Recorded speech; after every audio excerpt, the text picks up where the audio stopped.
Yang Speaks is sponsored by ExpressVPN. Protect your online privacy today at expressvpn.com/yang.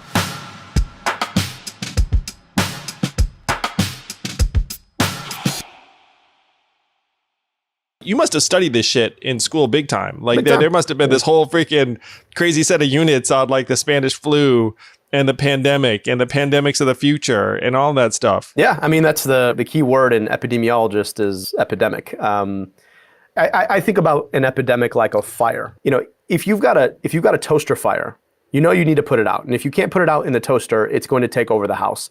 And if you don't put it out in the house, it's going to take over the neighborhood. But imagine all of the stuff we do to prevent fires, right? We've got fire alarms in our houses. We've got fire stations in our neighborhoods. Imagine you were to take the batteries out of the fire alarm. You were to furlough the entire firefighting staff. What do you think is going to happen when the toaster catches fire? And this is exactly where we were. And so we have created a society where not only did we actively shut down the capacity to respond in real time and put out outbreaks when they were small, but we've also, as you talked quite a bit about, we've created a society where people were left exceedingly vulnerable to the economic, social, political consequences of something like this happening. And so we were not prepared. We were not ready, and it's devastating.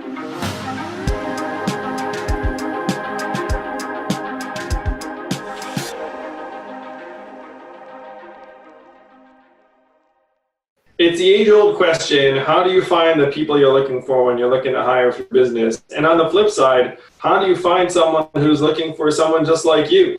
Indeed is a great way for both employers and folks who are looking to take the next step in terms of finding a job that's going to pay the bills, keep everyone's head above water. So when Andrew and I were running the campaign, we ended up having to hire hundreds of people in the matter of 2 to 3 weeks. It was the most insane time of the campaign. I can't tell you how stressed the staff was. And tech platforms like Indeed were our saving grace, where you're able to just find quick talent, understand where they're coming from, where they are, their experience, their specific expertise, or identify their professional focuses, and filter them very quickly, interview, hire as fast as possible. So we are big fans of Indeed. And without platforms like this, I can't tell you how we were already breaking things and moving as fast as we could. I can't tell you how much messier it would have been on the campaign. So if you're a small business or medium-sized business looking to hire and hire fast, Indeed is the place to go, for sure. And you can get started with a free $75 credit for your first job post to give it a try and get in front of quality candidates. Go to Indeed.com/Yang. That's Indeed.com/Yang. Through September 30th, $75 off your first job post to see whether it works for you and your business. All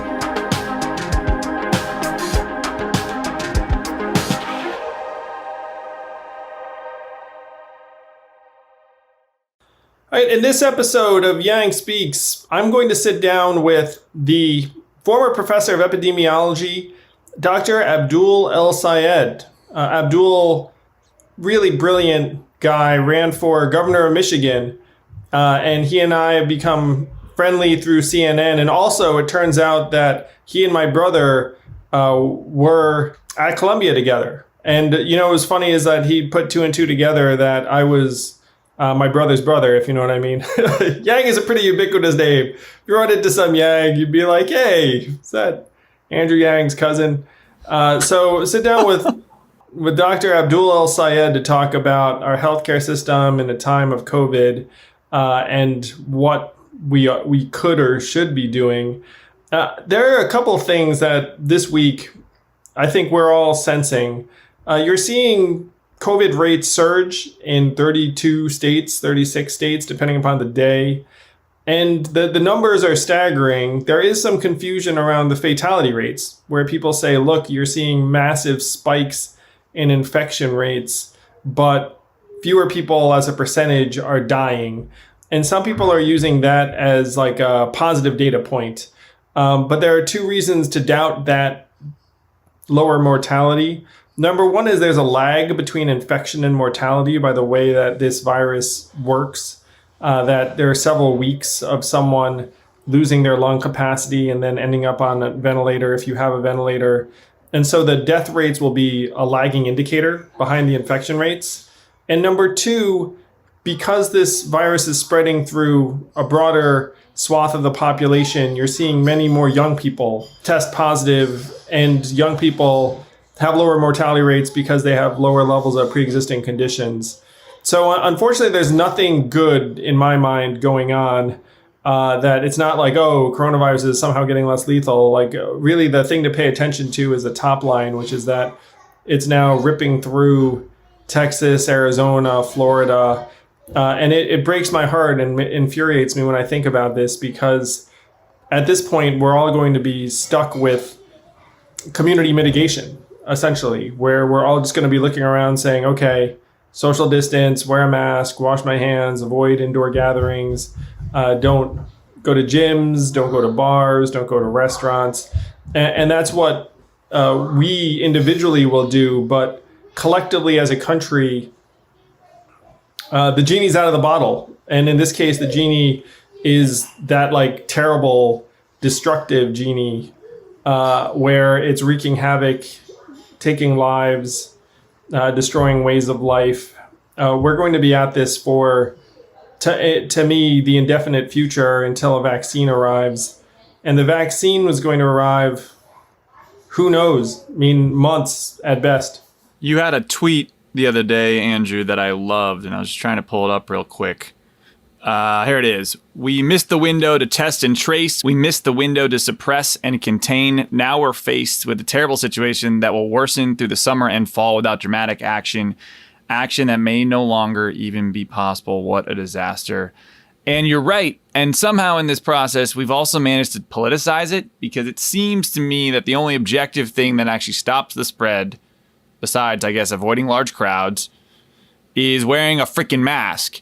And apparently, that's an infringement upon people's rights. So the government is allowed to force people to wear pants in public, but if they enforce a mask, that's an infringement on your rights. And it's driving me nuts, Andrew, because people can't wear a freaking mask, and now we have to keep suffering through this. And I don't know what your thoughts are on how we've made this a political issue, despite we all don't want to die from the damn thing. Politicizing mask wearing is such an immoral disaster. No, it's like the virus doesn't care about your politics. It's just trying to get from person to person. Wearing a mask is considerate to others. Like, not wearing a mask is just being an irrational asshole who doesn't care about other people. I mean, who the heck wants that for themselves or for someone around them? I mean, I get it. It's inconvenient. It's uncomfortable. Like, it does suck. Yeah. Yeah, but who gives a shit? I mean, really, it's like, Corona sucks worse. There was a supporter who said something online that broke my heart, where apparently someone gave their parent, and the parent died, and then the young person, and in this case, like this posting, like the young person like attended a pool party and like came back, and apparently it was not a good pool party. Let's put it that way. And you know, this is one of the things too I want to suggest as well. It's okay to go outside. It's okay to try and do something that you enjoy. Just stay the fuck away from someone else. You know I mean? It's conceivable that you can have a pool party that is perfectly responsible if, for example, the only people at that party are, you know, the people who like live in a particular area where they've essentially just interacted with each other. You know what I mean? Like, if you have a pool party with your neighbor, and your neighbor's family and your family interact all the time and no one goes anywhere, then that's fine. You know, so it's not like there are things that you can do that are responsible. Things are better outdoors than in. Really, to me, like the activities that are completely irresponsible are not wearing a mask in public where you're forced to be around people, indoor gatherings, bars, restaurants, house parties where, you know, like the people are not essentially folks that you're, in essence, cohabitating with. And what is frustrating is, like, there are plenty of people following the rules, and if we all follow the rules, we would slowly be able to reopen the economy. But we have a subset of people and politicians and leaders that seem to think the rules don't matter, or they're fake news, or they're propaganda. And so the rest of us following the rules have to keep following the rules. Compared to what other countries are doing, they're slowly opening back up. The United States, we're literally going the opposite direction. We're not like, it's not like we're flat. It's not like we're a little slower. We're going the wrong way. It's The so curves frustrating. are the most infuriating because you see in other countries they got it under control and then now they're able to reopen. And for us, it's an extension of the first wave and it's growing out of control. And this is before you wind up with colder weather and a potential flu season Right. in the fall. You know, as a parent, we're trying to figure out, like, are schools supposed to reopen? I believe Harvard just announced that all of their classes will be online. A lot of international students are being told, like, don't come back to the States if you're in school, which is very, very disruptive and problematic. I mean, if I'm those students, I'm not sure I want to come back here anyway, because the odds are your home country has much lower infection rates than the United States of America. Like, Europe banned travelers from the US, and I don't blame them. You know, it's like, if you were Europe, would you let Americans in? So we are now this hotbed for COVID globally in a way that people could never have predicted, given that we are theoretically the richest, most advanced country in the world. And Harvard apparently is going to charge the same amount of tuition, which is also madness. Like, isn't half of going to college is the people you meet and the network you develop, particularly going to Harvard. Half of going to Harvard is the network and, frankly, interacting and studying and drinking and creating projects and businesses and ideas with those people. If you're going to do it online, it should not be the same price. That's insane. And Harvard can do it because they can get away with it because they're freaking Harvard. And that's really frustrating. So, Andrew, it seems to me that the only good thing that's come out of COVID right now is that it's clearly demonstrating the need for universal healthcare, right? In the sense that we have a system now where like healthcare is tied to employment, yet half the country's lost their job and can't even afford a COVID test theoretically. And we're providing universal testing in some way. One of the things that the coronavirus has laid bare is that we need to overhaul our healthcare system in this country. Having healthcare attached to jobs makes no sense when no one has a job. No one has any money. You know, like, this is such a clear call to action that we need to have some version of Medicare for all or public health care. I personally was a fan of Medicare for all. I think that we need to just have health care as a right of citizenship in this country. It's clearer now than ever. And we also need to listen to scientists more. And we are thrilled to be able to sit down with a scientist who ran for office, who's world-class in epidemiology, Dr. Abdul El-Sayed. He's a professor of epidemiology at Columbia, big proponent of Medicare for all and the fact we need to revamp our healthcare system. He ran the Detroit Department of Health, ran for governor of Michigan. Brilliant, brilliant guy, Dr. Abdul El-Sayed.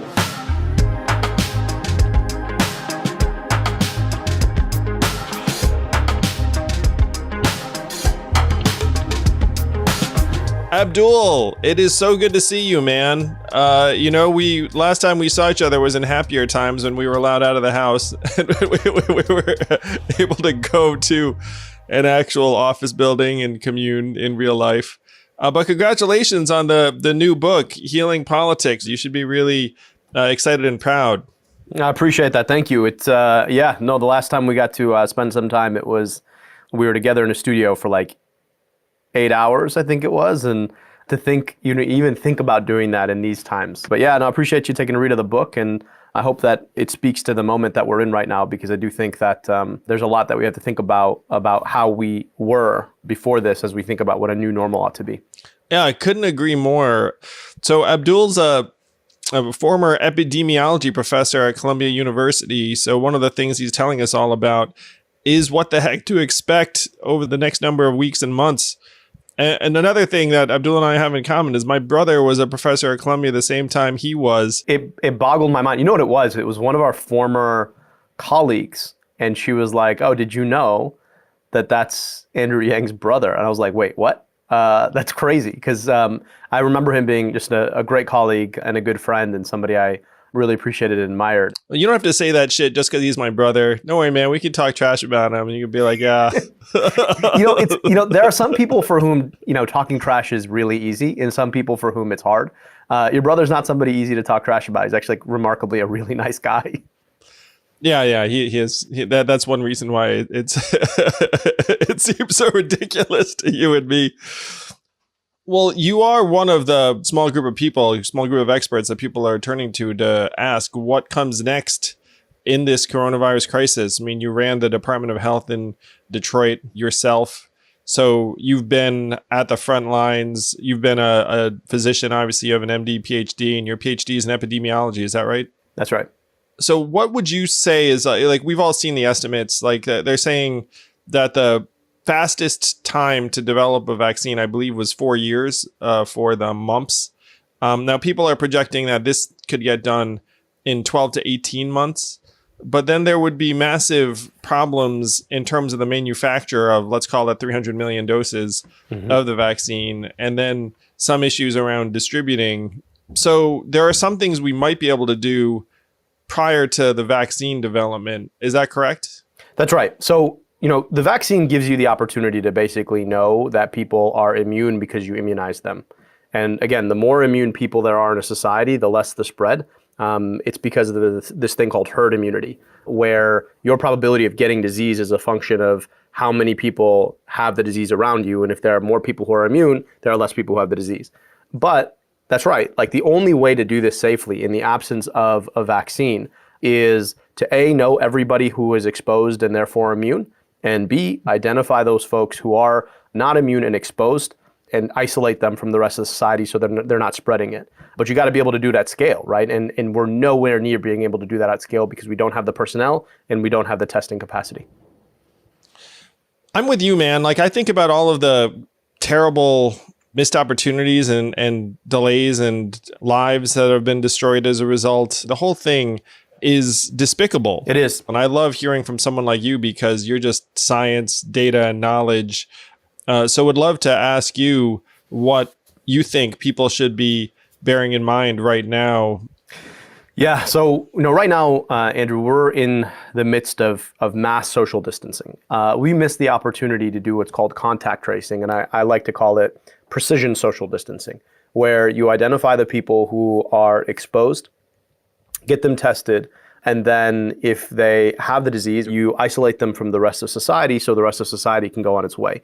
We missed that boat, and so now we've basically put up social roadblocks so that nobody interacts with each other to the degree that's possible. But on the way back down, right, once we've sort of gotten through the peak of the curve, we have to be able to move from mass social distancing to precision social distancing so that we don't have another spike and then all of us have to go back into our homes again for mass social distancing. So that really is the next stage. We are unfortunately not on our way there.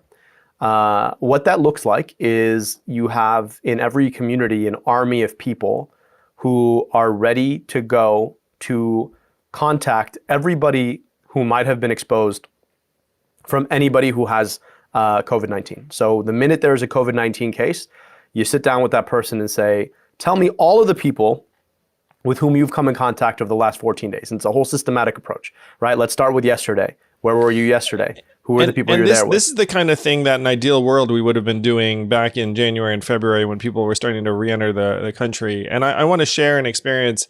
I have family members in Asia, and when they landed in Asia, they were escorted straight to their apartment and said, you're going to stay here for 2 weeks. We're then going to put a monitor on your door. We're going to have a government employee show up every day and take your temperature. And also, by the way, make sure you're still home. And there are real problems if you're not home. Now, I sent a tweet just factually relaying what they were doing over there. And, I got some reactions being like, well, that could never happen in America. But ideally, that is what we would have been doing to people back in the day in January and February. And you're suggesting that that's what we're going to try and do now for people who have confirmed cases after the curve declines? We wouldn't have had to go that hard, right? We wouldn't have had to necessarily do enforced quarantining just for anybody who gets off a plane. But yeah, for people who are exposed to somebody who has the disease, you got to get them tested. And between when they get tested and when the test results, you've got to make sure that they stay home. And so we have to start being able to identify people and then be able to enforce isolation to be able to go to precision social distancing so that we're not all self-isolating at home. I think about an epidemic like a fire, right? I just want to stop for a second here, man. Did you you must have studied this shit in school big time. Like there must have been this whole freaking crazy set of units on like the Spanish flu and the pandemic and the pandemics of the future and all that stuff. Yeah, I mean, that's the key word in epidemiologist is epidemic. If you've got a toaster fire, you need to put it out. And if you can't put it out in the toaster, it's going to take over the house. And if you don't put it out in the house, it's going to take over the neighborhood. But imagine all of the stuff we do to prevent fires, right? We've got fire alarms in our houses. We've got fire stations in our neighborhoods. Imagine you were to take the batteries out of the fire alarm. You were to furlough the entire firefighting staff. What do you think is going to happen when the toaster catches fire?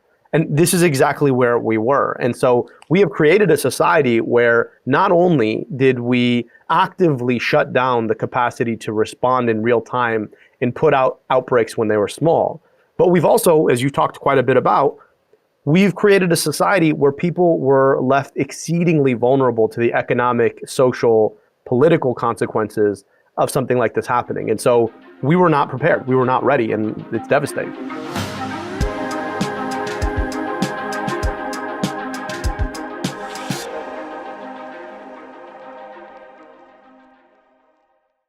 When you go online, they're watching. Who's they? Unfortunately, a lot of people. And here at Yang Speaks, we're big fans of our data being ours and of data rights and of data privacy. We started the Data Dividend Project to fight for your data rights. But in the meantime, what can you do so that when you go online, internet service providers aren't keeping track of that data and then selling it? So what can you do about it? Incognito mode, unfortunately, doesn't work quite as well as you hope it would. So what you can do is what a lot of companies do for their employees. You can use a virtual private network. Now, the one that we recommend here at Yang Speaks is ExpressVPN. It's an app that reroutes your internet connection through their secure servers so your ISP can't see the sites you visit. It keeps all your information secure by encrypting 100% of your data with the most powerful encryption available. You click one button, you forget about it, you don't even realize you have it on. It's like all of your devices are just getting piped through this fancy, fun new network that you can call your own. Protect your online activity today with the VPN rated #1 by CNET and Wired. Visit my exclusive link, expressvpn.com/yang, and you can get an extra 3 months free on a 1-year package. That's expressvpn.com/yang, expressvpn.com/yang to learn more. Keep your data safe and secure.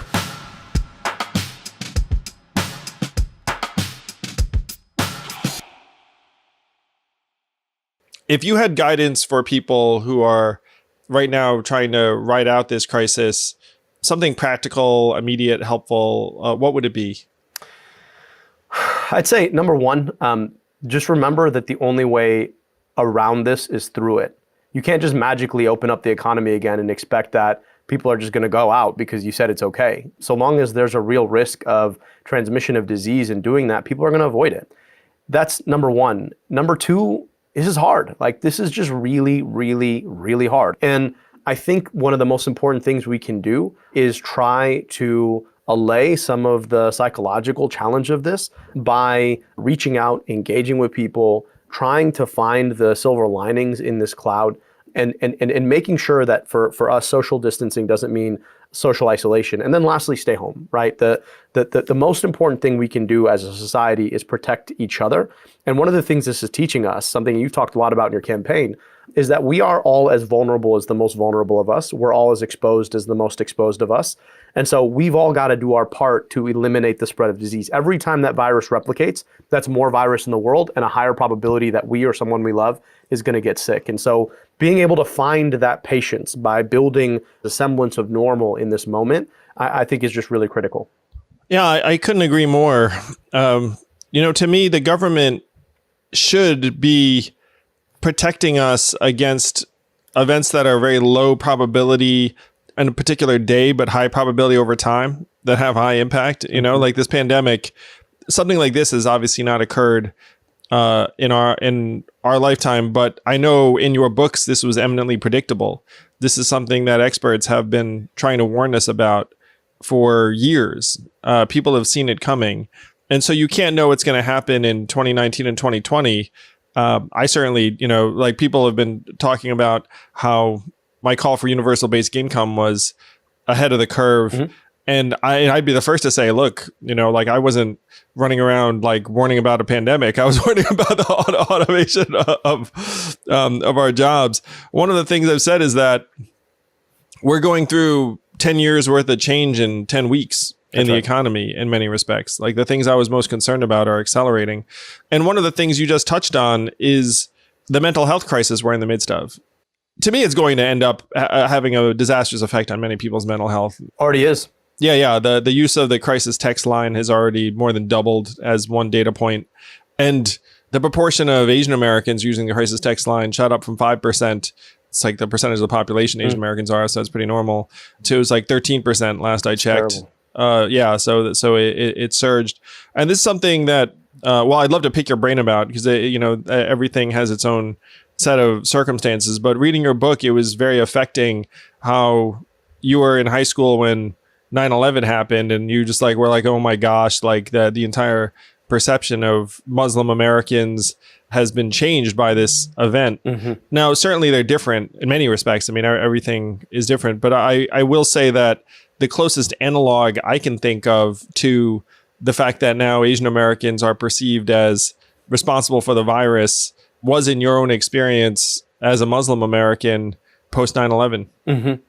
Yeah, no, it is devastating to watch as people who are doing nothing but trying to protect themselves and their families from what we're all trying to protect ourselves and our families from are now being hit with the added burden of discrimination simply as a function of what they look like and where their families come from. And yeah, I remember being a junior in high school when 9/11 happened. And I remember it was the beginning of the school year, right? So you're still excited about school starting and you're just getting into your groove. And for me, it was the first time that I went from being, a brown guy with a funny name to being a very particular kind of brown guy with a very particular kind of funny name. And then all of a sudden, right, everybody sort of knew all of the epithets. They knew all of the stereotypes. For our family in particular, my little brother, who's 8 years younger than I am, his name is Osama. Oh my gosh. Wait, if you were a junior in high school, that makes you like 16 years old. He's like 8. He was 8? Yeah. Oh no. Yeah. That would have been brutal. I'm sure at some point he even thought about like, maybe I should like go by another name. Did he like adopt another nickname? To his credit, my parents asked him, they said, you can go by Sam. We'll just start calling you Sam. He said, no, my name is Osama. That's what you named me. And that's my name. And I'm proud of it. And I was, it was a sort of a moment of just being like, that takes a lot for an 8-year-old who's getting bullied left and right. My brother's also kind of like your brother. He's just one of those really, really good, nice people. And his response when he'd get bullied for his name, and of course it still happens, wasn't to lash out, wasn't to hit back. His response almost always was just this like extremely emotionally mature response, which was, when you say that, it really hurts my feelings.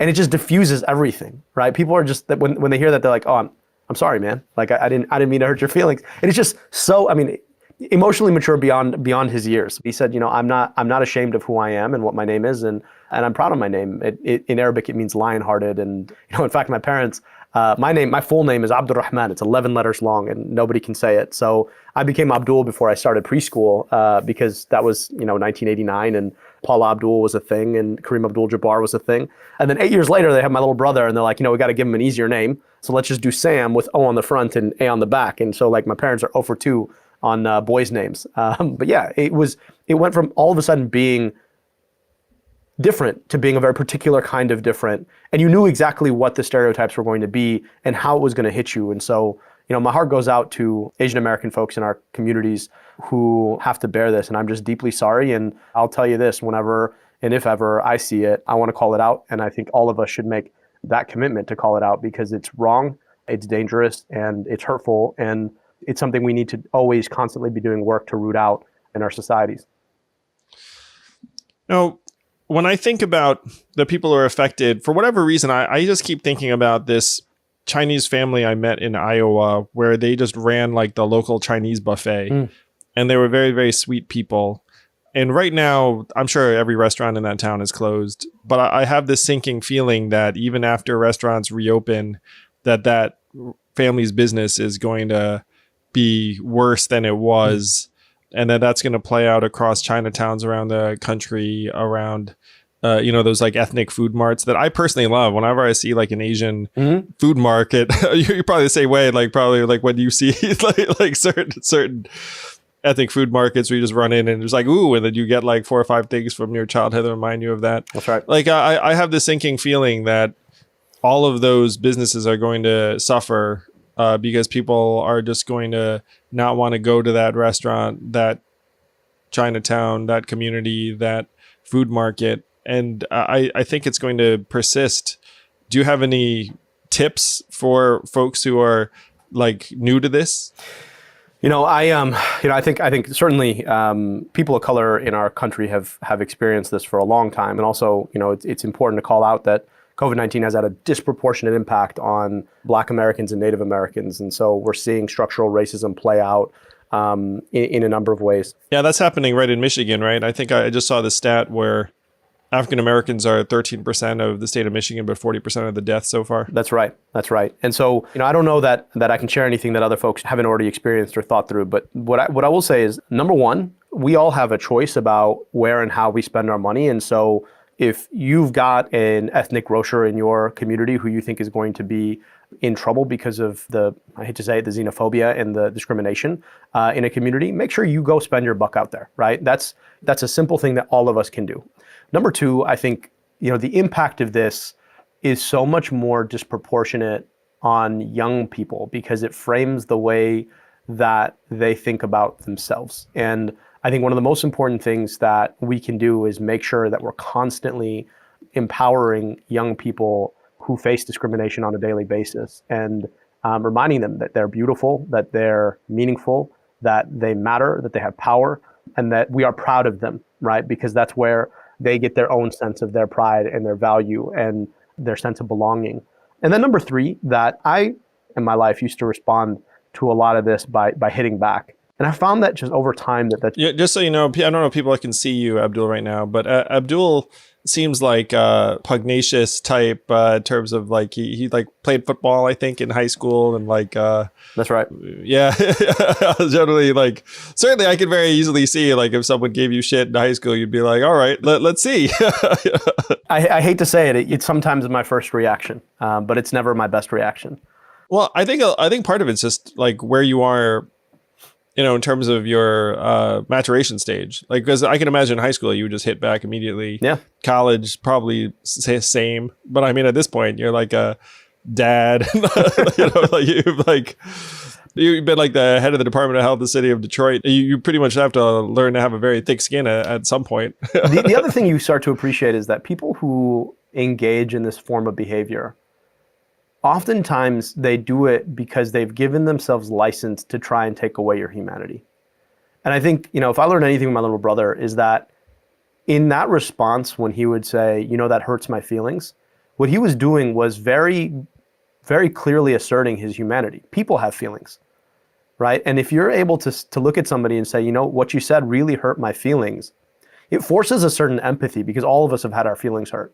And I just think that there is a space to ask, why are you saying what you're saying?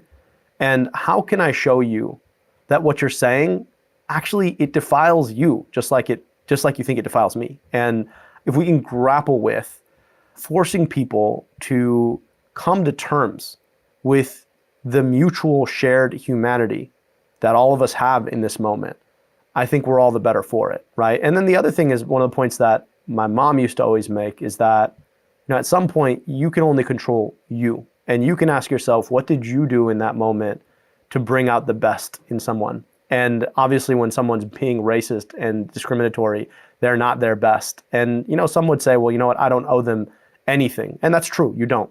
But I think there is always an opportunity to ask, how do I bring my best in a situation? And how do I pull out even the shred of what's good in that person that's left? Like, all right, so I've got an opportunity to engage someone who's not being their best. Can I bring my best to bring out their best? Because if you can do that, right, that's the kind of person who truly changes things. That constant ask, it's a hard thing to do. And certainly if you choose not to do it, no harm, no foul, I don't blame you. But there is a real opportunity there, and that opportunity is worth taking, I think. That's a beautiful sentiment. And I know that's not just, your brother's example. I mean, like, I know you've been a leader and role model. One of the things in your story that impressed me the most, there were a lot of very impressive things, but so you're married in New York, you're a professor at Columbia, and then you wound up dropping everything to go back to Detroit to run the Department of Health that at that point was really poorly resourced. You had to like go and you had to be apart from your wife. That to me is in many ways the biggest testament to your spirit of service, because you and I know a lot of people who came through the meritocracy and had like the opportunity to teach it at Ivy League universities and whatnot. And not many of them do what you did. Well, I appreciate you saying that.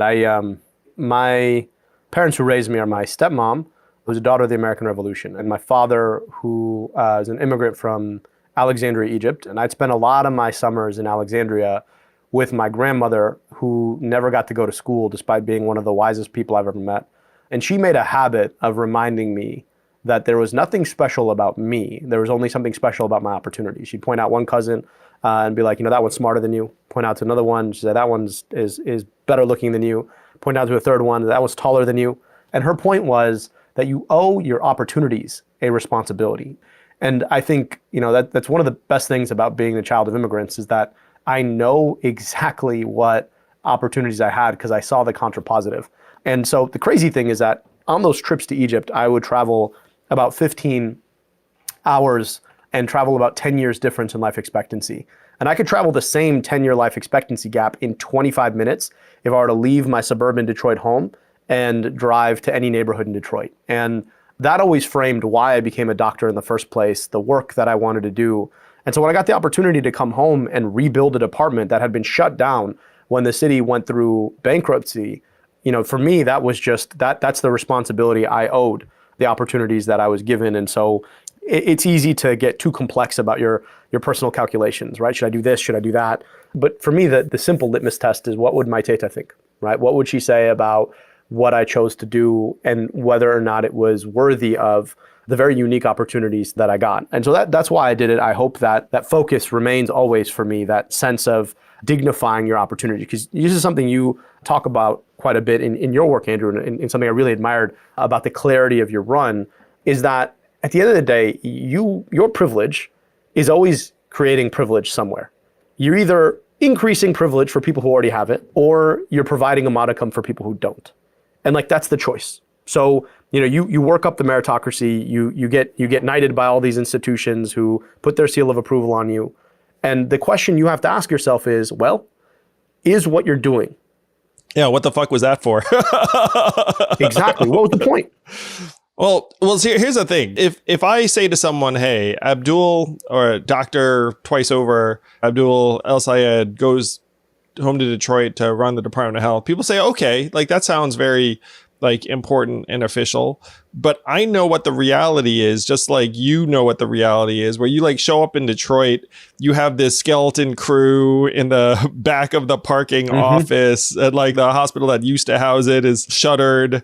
Your first task as the person trying to increase people's life expectancy is to deal with the vagrant dog problem because the freaking dogs are roaming the streets of Detroit. And I spent a lot of time in Detroit, and even I didn't know that one. I was like, what?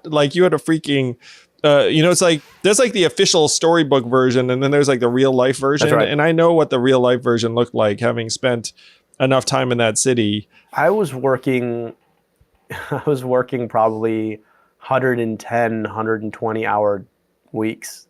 I got a little studio in downtown, and I'd be in the office by 8. I'd leave the office by 9 or 10, and I would do that 6 to 7 days a week. And the only time that I wasn't there, I was in New York, where I would generally, I'd be with Sarah, but she was a resident physician, and so she had weekend hours, and I would need to get out and just keep working because things kept going. There were a lot of days where I was like, what are we doing here? It's just impossible. You're right. Like, you walk in and you've got 5 city employees, 85 contractors in the back of the building where people go to pay parking tickets in the poorest city in America. And, I had to like wrangle money out of the city using the state by digging into like the state law about what the city should be investing in public health. Yeah, that was one of the really impressive things about your story, because you show up and you have shit for resources, and then you're like, how am I going to get some more resources? And you're like, oh, like I've got it. There's like a freaking statute here that I could use to like, bully some more money. And that's the thing is like, but that's Detroit, right? Like it is the most resilient, gritty place you'll ever go. And Detroiters just have this like incredible never say die attitude. I don't know if folks have been watching The Last Dance about the Jordan years with the Bulls, but like, the real story of 90s basketball is the Bad Boy Pistons. And the Bad Boy Pistons are like the best example of what Detroit grit is all about. It's like, yeah, you know what? We're probably less talented than you, right? Probably less funded than you, but you know what? We are going to outwork you, out-hustle you, and beat the shit out of you, and that's how we're going to win. And like that was just, it was this moment of just saying, all right, so how do we build a team out of the folks who are here? How do we believe in what we can accomplish? And then how do we go out there and be scrappy and make things happen with the focus on protecting our most vulnerable? I'll be honest, I've done a number of things since, but I don't know that I'll ever be as fulfilled in a job as I was in those moments at the health department, because it was the thrill of doing something unique for people who really, really needed it. And rarely is work that unencumbered morally. Yeah, it'd be so pure. It's like, hey, I'm just here to try and make your kids' life longer and healthier. Yeah. And one of the stories I loved in your book is like you just sort of show up at people's doorsteps on like Friday afternoons being like, hey, like what's going on? Like what's going wrong in your neighborhood? One of the things that broke my heart was the fact that you identified that demolishing buildings in Detroit actually contributed to an increased risk of lead poisoning for the kids who are near the demolished houses. So Detroit, peak population 1.7 million. Right. Current population approximately 680,000. That's right. Something along those lines. So the thing is almost 2/3 empty. So you look around, and the way Detroit's laid out is that it's a fairly large area. It's not like Isle of Manhattan. It's like super densely populated. It's like fairly spread out. It's huge. You could fit all of Boston, Manhattan, and San Francisco and Detroit and still have room left over. Yeah. So it's kind of spread out, and it's almost 2/3 empty. So you have all these buildings that are derelict, hazardous, blighted. So the fact that they were trying to demolish them, I was for. Mm-hmm. The fact that unfortunately the building materials had lead paint on them, such that if you demolish them, lead dust goes up and probably ends up increasing health risks for people for blocks around, particularly vulnerable kids. I was like, oh no, I got this like real sinking feeling. And the fact that you identified that, to me was so profound, because I know the people in charge were very excited about demolishing some buildings. Mm-hmm. And that's the thing, the demolitions weren't the problem. When you demolish at that scale, it's almost impossible to hold all of the contractors who are actually doing the demolishing accountable. And so, of course, they're going to cut corners and they're going to cheat. And when they do, that means that the lead that was, packed away in the inside of those homes gets out. And, you got a kid playing outside or a kid opening the window and trying to study in their room.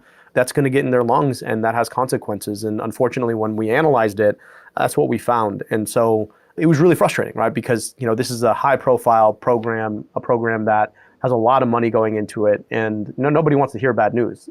But this sort of gets to the beginning of the conversation that we had, Andrew, which is in public health, the hard part about public health is that if you're loud and you ring the alarm bells, right, people are like, yeah, this is it's not a big deal, right? It's going to be just fine. And if you're quiet, then bad things happen. And so you're constantly fighting a losing battle. And here we are in the middle of a coronavirus pandemic that really is the same story. Alex Azar, for all of the things I disagree with him on, right, tried to ring the alarm bells about this pandemic well before it became a global pandemic. And they shouted him down, right? They shushed him up. And here we are. And so, I know that experience, right? I literally got called Cassandra by the higher ups in the office, because every time I'd come in, I'd be like, look, I've got bad news for you. And let me tell you how this is going to hurt kids. And they'd be like, oh, well, well.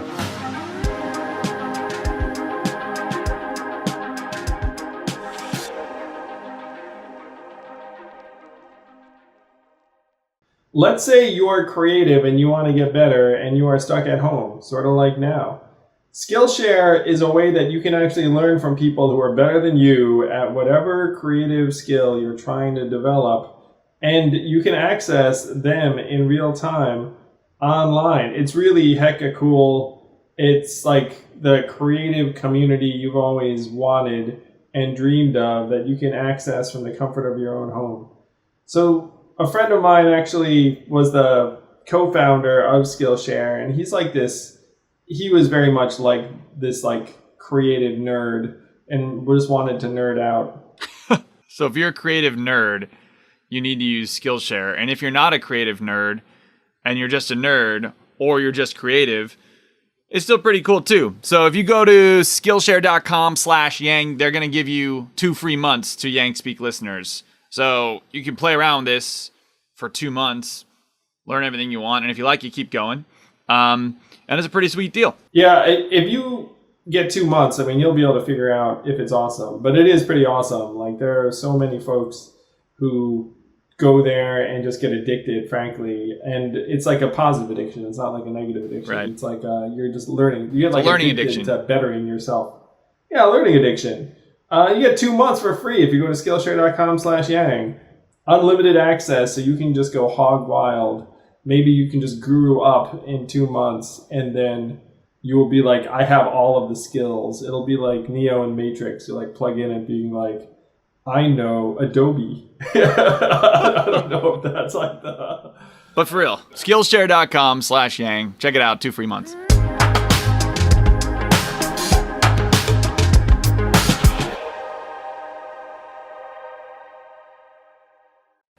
Reading your book, when you talk about the epidemic of insecurity, I could not agree more. And my solution, as you know, as everyone knows, probably listening to this, is like, hey, I think we should give everyone money. Mm-hmm. Like, I think that would actually really help more quickly and dramatically than just about anything else we could do. And one thing I love about your experience is like you have like obviously like the very, very high level academic training, but then you also were like on the ground. You were literally not just like near the boots on the ground. You were the boots on the ground, you know, you just like walk into someone's home and be like, hey, turns out you don't have running water because the city shut it down. Like, well, that's probably not very good for your health. And even your comment about the contractors, like you see how muddy the reality is, where of course, if you assign someone to demolish the house, you'd be like, you know what you should do? Freaking tarp the whole thing. Like, you know, go through all these precautions. And then in real life, when they're at that house, like, you know, if they're tarp tearers, they'll be like, yeah. That's right. Especially if it's like house number 5 for the day. Guys just want to go home, right? And they're like, you know what? Maybe house number 5 is not gonna be that bad. And you're like, well, there's a kid who lives next door, and it's just as important as house number 1, right? Just because it's your 5th house for the day. And so like, there's a way that human nature gets in the way. And I think the best policy making is policy that is able to anticipate and appreciate how human nature works. Yes. And addresses that. Yeah, I'm there too, man. Like, it's one of the things, like, you and I have so much in common. Like, I completely share your passion for the fact that we have an epidemic of insecurity across food, health, community, family, financial stability, you name it at this point. Culture, media. I mean, like, we're really in the shitter. And many of these things, and you're a numbers guy too. It's like, I see one fun thing about reading your book was like, you just busted out like a bunch of measurements that demonstrate the epidemic of insecurity and like all these dimensions. And I'm like, yeah. It's like I'm 100% with you. And then the question is, how the heck do we turn that around? And the other thing I share with, actually, I don't share this with you. You're better than me on this, is that like you stuck your nose right into the grindstone of like the workings of healthcare institutions, government. Like, you got in there, and one of the things you said in your book that really impressed me, because I've thought it, was that like you're a doctor seeing patients, and then you're like, this shit's not going to do it. You know what I mean? Like, you know what I mean? It's like, we introduce so many people into situations where they're supposed to go in with a certain ambition. We set them up so they're like, you know, a piece of a bigger machine. And on some level, they have to realize it's like, you know, this is not actually aligned with like my original goal set. But at this point, I'm here, like, like they're paying me to do X. I'm just going to do X. Well, to be fair, Andrew, I remember getting a phone call, I think it was in December of 2018, from a guy named Andrew Yang, who was like, yo, I'm running for president. I was like, you're going to do what? He's like, I'm running for president. And I remember asking you why. And you said, look, I have been working in this nonprofit space trying to get people to realize the basic truth of the fact that we cannot solve this by tinkering at the edges of the policy that currently exists. And I'm running because I believe in this idea of a freedom dividend. So millions of people around our country agree with you, and that's largely because you had the courage to step up and make them issues. So grateful to you for that. And I think for the long term, right, even the short term, right, people are getting $1,200 checks. And in some respects, that's an idea that's on the table, that was on the table because of your work. So I think change is halting, and sometimes it doesn't end up in people being in the positions to make change, but by putting ideas into the ether and driving a conversation that refocuses where we ought to be focused, I think that makes a big difference. So thank you for doing your part. I really appreciate it.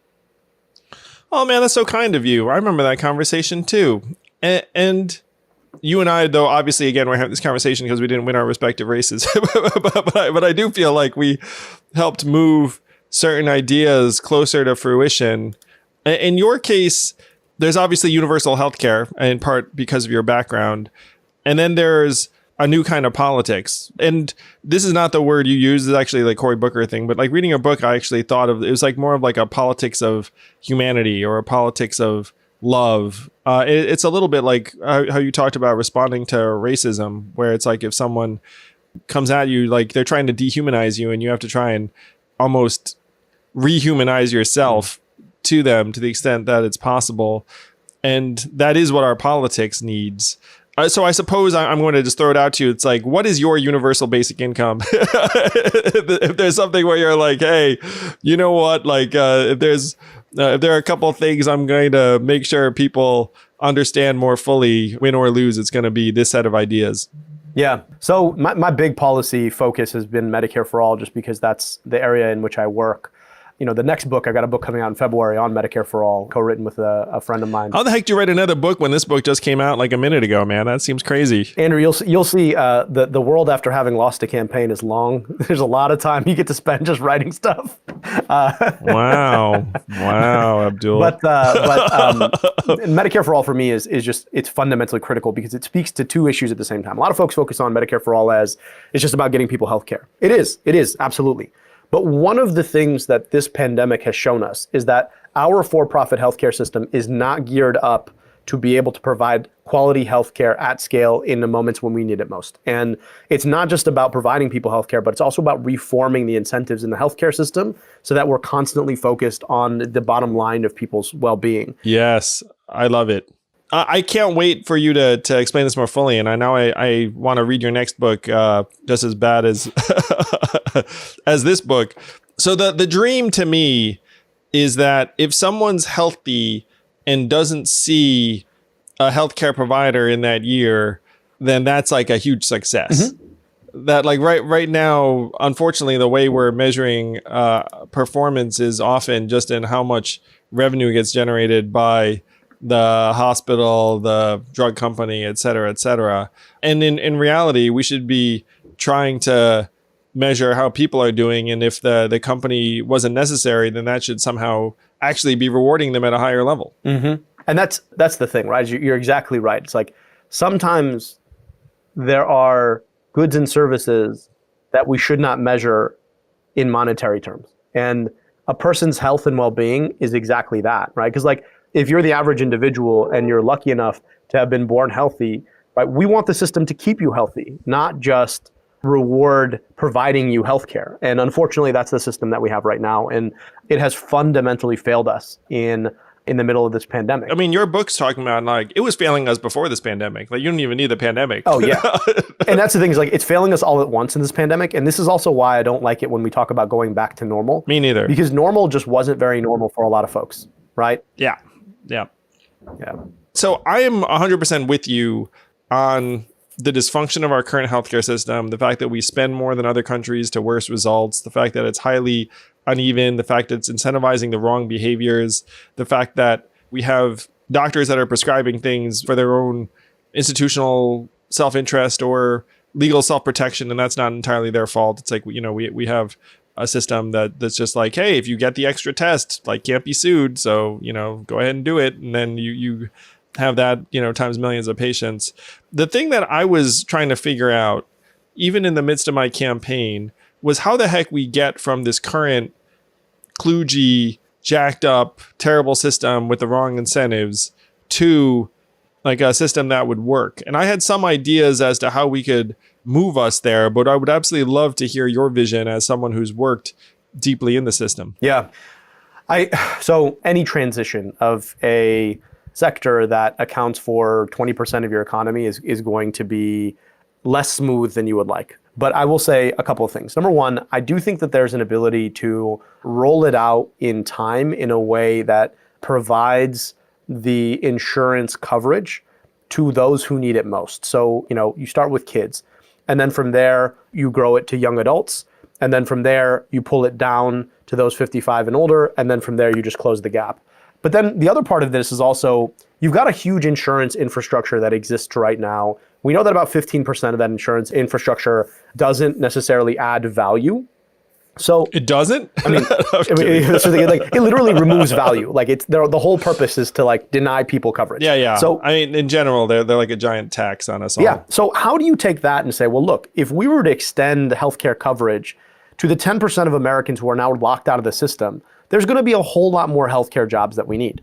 Is there a way for us, as this is happening, right, to be providing a staged, efficient, well-managed, well-compensated transition from the part of the healthcare system that's used to deny people care right now to the part of the healthcare system that actually offers people care when they need it, right? Is there a way for us to like manage that transition?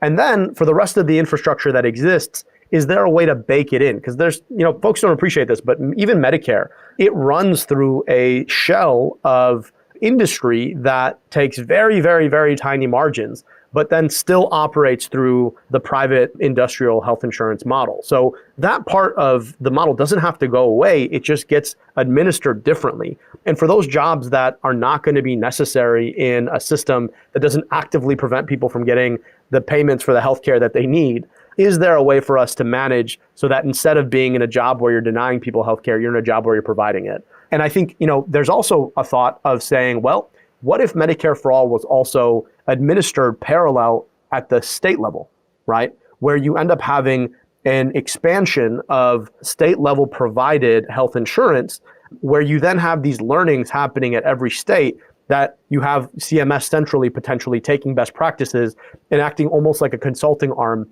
that empowers local communities to build up their. So CMS is your Michigan version, well, right? CMS is the Centers for Medicare and Medicaid, right? They're the folks who administer Medicare as it is. But in Michigan, right, we have Healthy Michigan is the plan, right? It's the state Medicaid plan. But you can imagine sort of a fully empowered, fully resourced, stood up system where you basically have a Michigan level insurance program for everybody, Medicare for all, but laid out in parallel across the state level. Do you think that's preferable, like having state by state effort towards Medicare for all? So where I think there's some real benefit to that is you end up having, instead of one major rollout that risks going poorly, kind of like healthcare.gov, you have 50 rollouts, right? And they're all administered in parallel. And then the federal government basically becomes a resource driver and consulting arm for best practices. The other thing is it allows you for some local control because you do have huge demographic differences across states. Yeah. The danger though, right, is just like you've seen with some of the southern state governments who have been reticent to take the handout of Medicaid expansion.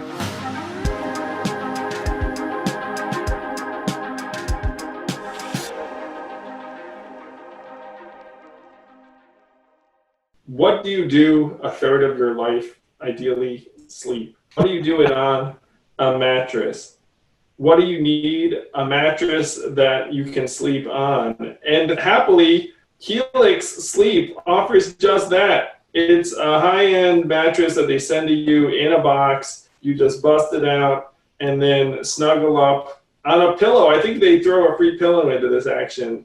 And They've won awards. They were like the overall mattress pick of 2019 and 2020 by GQ and Wired magazine. So there was some Wired editor just sleeping on these mattresses being like, this is the one. What a gig.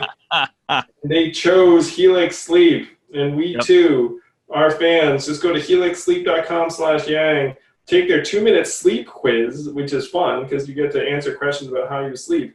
And they'll match you with a customized mattress that gives you the best sleep of your life. What does the best sleep of your life feel like? I don't know, but you can find out. And they'll give you a 10-year warranty. You can try it out for 100 nights. You can sleep on that mattress for 3 months, risk-free. And they'll even pick it up for you if you don't love it, but you will. That's a lot of confidence in this mattress. So go to helixsleep.com, and they're offering $200 off all mattress orders, 2 free pillows for our listeners at helixsleep.com/yang. That's Helix, Helix, sleep.com/yang for up to $200 off. I just did this. I took the quiz. You put in your name. You can put in your partner's name. You can choose the side that you want that's firm or soft. If you sleep on your back, you sleep on your side. Do you have back pain in the morning? Do you not? And then this magical wheel spins, and then it tells you what mattress to order. And then they ship it to you in a box and a bed frame. And if you use our code, you get 2 free pillows and $200 off. So it is as easy as advertised. It's beautiful. It's comfortable. It's simple. helixsleep.com/yang, $200 off.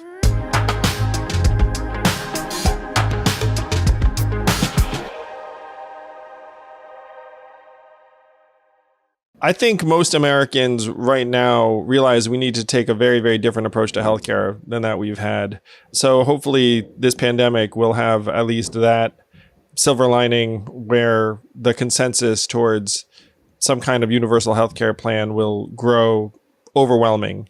Because I can't imagine someone in this period of time still being like, it's like, oh yeah, like this current market-based private insurance system is working great. Like I just can't imagine someone feeling that way after this pandemic. No, I think you're entirely right. I mean, we've watched as the healthcare system has been brought to its knees by this pandemic, and I think Americans realize that we've got to do something about it. Well, Abdul, your book, Healing Politics, I got a lot out of it. I think you're an incredible role model and American hero, and I learned a lot from it. Tell us what it is that you're working on, aside from, I'm sure, promoting this book, because I have had a publisher too, and that publisher wants to know that you're you're out there. But what are you working on aside from this book tour? Yeah, well, got a couple of things going. I run a political action committee called Southpaw in Michigan. Folks can check it out at southpawmi.com.